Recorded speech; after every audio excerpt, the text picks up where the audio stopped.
আজ আমাদের আলোচনার যে বিষয়টা সেটা হচ্ছে মোশন অফ কানেক্টেড বডিজ বা সংযুক্ত বস্তুসমূহের গতি। যে কোনো রকম কম্পিটিটিভ এক্সাম, স্পেশালি এইচএসের পরে যে সমস্ত এক্সামগুলো দেওয়া হয়, ইনক্লুডিং ইউনিভার্সিটি এক্সাম, সমস্ত এক্সামে কিন্তু এই বিষয়ের উপর প্রশ্ন আসে এবং তাই আমাদের এটা করা খুব প্রয়োজন। এবং যেহেতু কম্পিটিটিভ এক্সাম, সুতরাং আমাদের কিছু ট্রিক্স দরকার, খুব সুন্দর ট্রিক্স, যেগুলো দিয়ে আমরা খুব সহজে এবং নির্ভুলভাবে এই সমস্যার সমাধান করতে পারি। তো মোশন অফ কানেক্টেড বডিজ বলতে আমরা অ্যাকচুয়ালি যেটা বুঝি যে এক বা দুই বস্তুর সাথে দুই বা ততোধিক বস্তুর সাথে যদি আমরা বস্তুকে যদি আমরা কোনোভাবে কানেক্ট করতে পারি, সেটা স্প্রিং হতে পারে, কোনো রকম দড়ি হতে পারে বা ইত্যাদি, তাহলে সেক্ষেত্রে আমাদের ইকুয়েশন অফ মোশন থেকে বের করতে হয় অ্যাক্সিলারেশন এবং যে দড়িটা দেওয়া হলো তার টেনশন। এটা একদম বেসিক। তো আমরা যে ট্রিক্স বা টিপসে যাব, টিপস বলবো না, ট্রিক্স বলাই ভালো, প্রবলেম সলভ করার জন্য, সেটা আমরা একটু আলোচনা করে দেখতে পারি। তো প্রথম আমরা যে বিষয়টা নিয়ে আলোচনা করবো সেটা হচ্ছে অ্যাটুডস মেশিন। অ্যাটুডস মেশিনটা কিন্তু আমাদের প্রত্যেকে জানা আছে আশা করি। এই হচ্ছে ফিগার আসে অ্যাটুড মেশিনের দুটো বস্তু এইভাবে একটা পুলির মারফতে ঝুলছে, দুটোর ভর আলাদা আলাদা। এখন আমাদের বের করতে হয় টেনশনটা এবং এই বস্তুগুলো অ্যাক্সিলারেশন আপস বা ডাউনস ইত্যাদি ইত্যাদি। তো এটা তো যে কোনো বইতেই পাওয়া যায় কীভাবে করতে হবে। তো সেই কীভাবে করতে হবে চেয়ে আমি যদি খুব সহজ পদ্ধতি দিতে পারি তো খুব সহজে বোধহয় সলভ করা সম্ভব, কারণ এক্সামগুলোতে কিন্তু সময়টা একটা ফ্যাক্টর। চলো শুরু করা যাক আজকের মোশন অফ কানেক্টেড বডিজের কিছু ট্রিক্স। এই হচ্ছে আমাদের অ্যাটুডস মেশিন, যার একটা পুলি আছে, মাসলেস স্ট্রিংয়ের সাহায্যে কানেক্টেড দুটো বস্তু, একটার ভর M1, একটার ভর M2। আমরা ধরে নিচ্ছি M2 অবশ্যই গ্রেটার দ্যান M1। যদি তা না হয় তাহলে মোশনটা অন্যরকম হবে। যাই হোক, যদি আমরা M2কে গ্রেটার দ্যান M1 ধরি তাহলে আমরা বলতে পারি বস্তুটি নিচের দিকে যাবে আর এ উপর দিকে উঠবে। যদি উল্টোটা হতো তাহলে এ নিচে নামতো, এ উপরে উঠতো। তাহলে M2 নিচের দিকে নামছে, M1 উপরের দিকে উঠছে। এই পরিস্থিতিতে আমাকে বই বের করতে হবে যেটা, যে এই তারের টেনশন কত এবং এই তারের টেনশন কত। অ্যাকচুয়ালি প্রথম একটা জিনিস মনে রাখা দরকার, যদি সিঙ্গেল কানেক্টেড তার থাকে বা দড়ি থাকে তাহলে কিন্তু তার যে কোনো বিন্দুতে টেনশন সমান হবে যদি সেটা মাসলেস হয়। আমরা মাসলেস ধরে নিচ্ছি। তাহলে আমরা প্রথমে এর ফ্রি বডি ডায়াগ্রামটা আঁকার চেষ্টা করব। তাহলে M2 যখন এদিকে, তাহলে নিশ্চয়ই নিচের দিকে আসবে কে? M2G, তাই তো? আর উপর দিকে এই টেনশন বলটা কাজ করবে। এখন এই যেহেতু ভারী, সুতরাং এইদিকে অ্যাক্সিলারেশন পাওয়া যাবে। এখন এটা যদি নিচের দিকে নামে তাহলে এটাকে উপরে উঠতে হবে, কিন্তু উপরে উঠবে যখন, তবু তা সত্ত্বেও কিন্তু এখানে এর ওয়েট যে ফোর্সটা, অর্থাৎ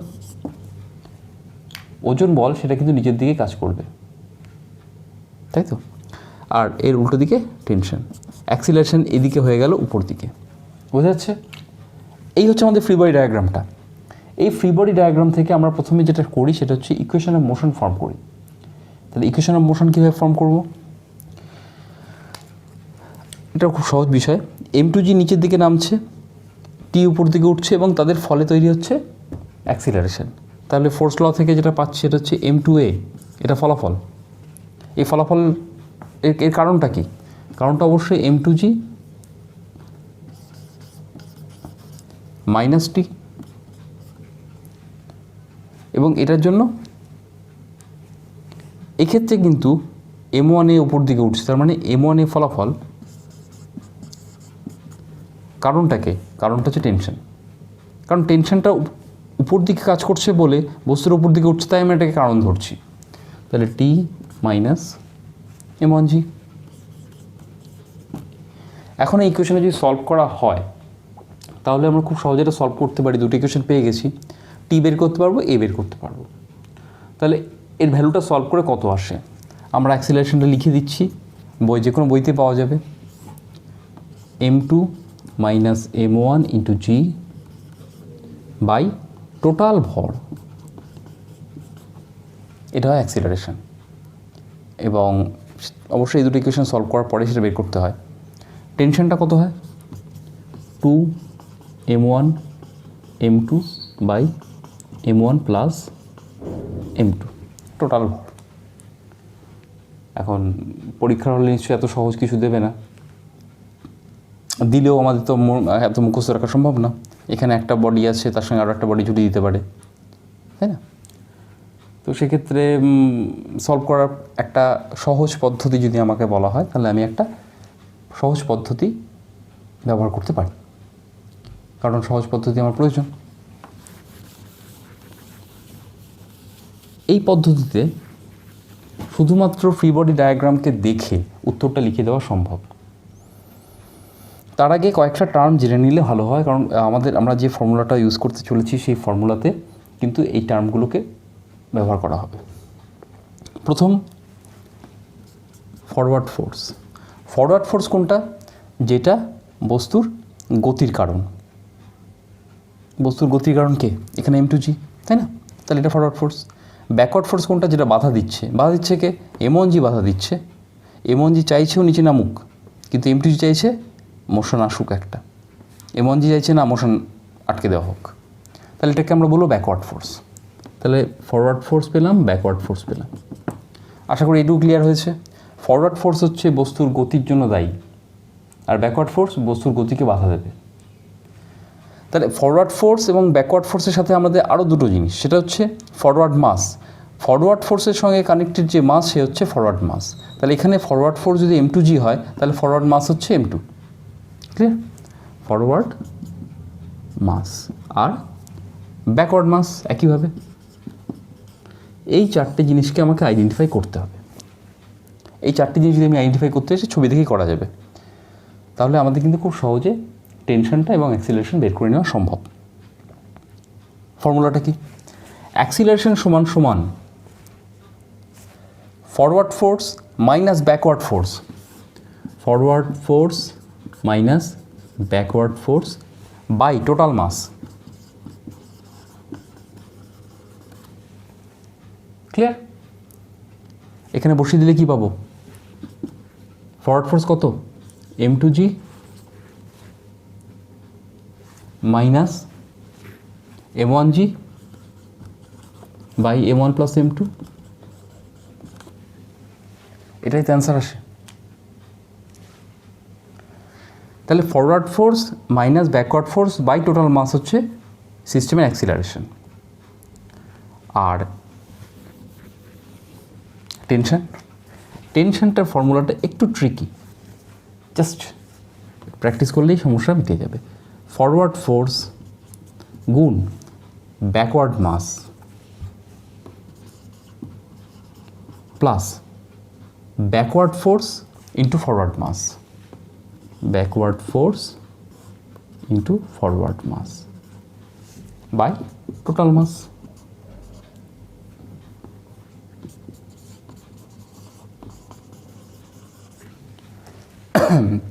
এটা একটু লিখে নিলে ভালো হয় এই ফর্মুলাগুলো, তাহলে আমরা জাস্ট যদি যখন এগুলো অ্যাপ্লাই করব তখন খুব সহজে বুঝতে পারবো আদতে হচ্ছেটা কি, অনেকে বুঝে দেবো তো তাই। তাহলে এই ফর্মুলা অনুযায়ী যদি আমরা এই টেনশন এবং অ্যাক্সিলারেশন বের করি, তাহলে কীভাবে বের করবো?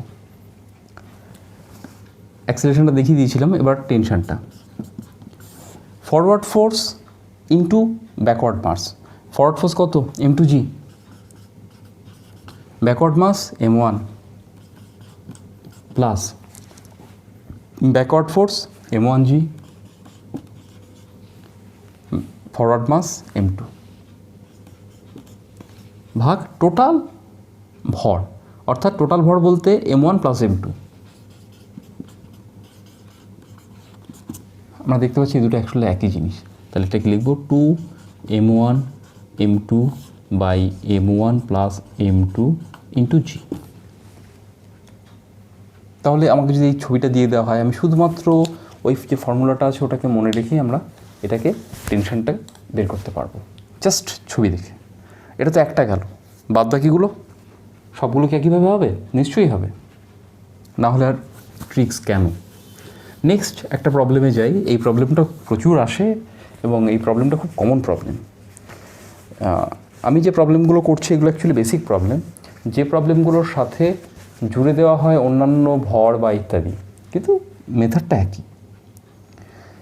এবার আমরা যেটা আলোচনা করব সেটা হচ্ছে একটা টেবিল, ফ্রিকশনলেস টেবিল। এখানে একটা বস্তু রয়েছে, এখানে একটা পুলি রয়েছে, এই পুলি থেকে এই একটা বস্তু ঝুলছে, এটার ভর হচ্ছে m2, এটার হচ্ছে m1। টেনশন কত বের করতে হবে? অ্যাক্সিলারেশন একইভাবে বের করা যাবে। আমি শুধু টেনশনের দিকে নজর দিচ্ছি কারণ পরীক্ষায় কিন্তু টেনশনটাই ম্যাক্সিমাম ক্ষেত্রে চেয়ে থাকে। একইভাবে ওই ফর্মুলা থেকে অ্যাক্সিলারেশন নিজেরা বের করে নিতে পারবে। টেনশনটা কত হবে সেটা খুব সহজে, এই যে ছবিটা, এই ছবিটা থেকে জাস্ট কিছু না করেও টেনশনটা বের করার ওই ফর্মুলা থেকে করা যাবে। শুধু এই বরাবর m2g, এই বরাবর কি কোনো ফোর্স আছে? নেই, তার মানে ব্যাকওয়ার্ড ফোর্স নেই। ব্যাস, আমাদের কাজ হয়ে গেছে। টেনশন সমান সমান forward force m2g into backward mass m1 plus backward force যেটা actually 0 into forward mass by total mass. কত দাঁড়াচ্ছে? m1 m2 g by m1 plus m2। You are done. আমার মনে হয় প্র্যাকটিস করলে এগুলো আরও সহজে করে দেয়, দেখে বোঝা যাবে। m2g into m1 by m1 plus m2, simple.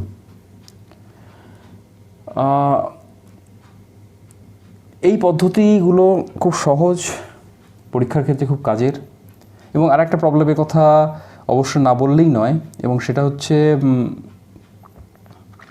Incline প্লেনে কোনো বস্তু এবং পুলি একই সিস্টেমটাই যদি ইনক্লাইন প্লেনে হয় তাহলে সেক্ষেত্রে বের করা খুব কঠিন হয়ে যায় অনেক সময়, যদি আমরা পুরোপুরি ইকুয়েশন অফ মোশন ডেভেলপ করে যদি এগুলো বের করতে চাই।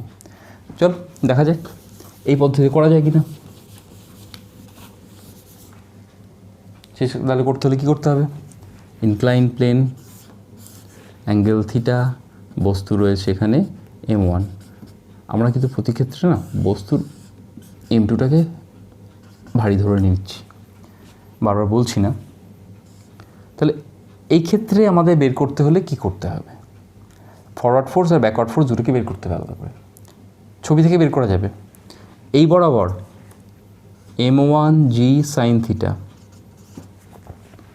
এটা আমরা ইনক্লাইন প্লেনের যে কোনো যা বইতে যেটা ইকুয়েশন তৈরি করা হয়েছে সেখান থেকে আমাদের এটা মনে রাখার দরকার আছে। এটা m1g সাইন থিটা হয়, এটা হচ্ছে m2g। এটা ফরওয়ার্ড ফোর্স, এটা ভারী যেহেতু এটা নিচে নামছে আর এটা উপর দিকে উঠছে। তাহলে আমাদের কাজ হয়ে গেছে। টেনশন সমান সমান m2g forward force into m1 plus m1g sine theta backward force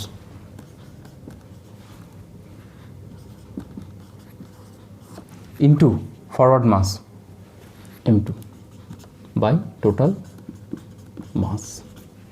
কত হচ্ছে তাহলে?